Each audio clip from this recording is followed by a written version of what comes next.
आम्हाला सगळ्यांपर्यंत पोहोचवण्याचं काम जे करतात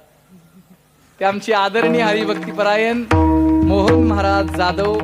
जे आपल्या एका वेगळ्या कौशल्यानं सगळ्यांना परिचित झालेले आहेत, ज्यांचं स्वतःचं कौशल्य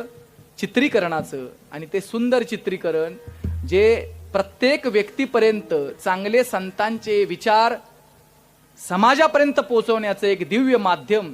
जे आत्ताच्या सोशल मीडियाचा आहे, त्या सोशल मीडियाचा पुरेपूर सुंदर वापर करून सगळ्यांपर्यंत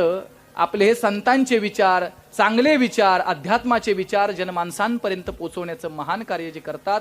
असे छंद भक्तीचा या चॅनलचे मुख्य संपादक म्हणा, अध्यक्ष म्हणा, आमचे आदरणीय मोहन महाराज जाधव, त्यांचेही आभार मानतो। असंच त्यांचं सहकार्य आमच्यासारख्या इतरांना, असंख्य लोकांना मिळावं अशी एक प्रकारची प्रार्थना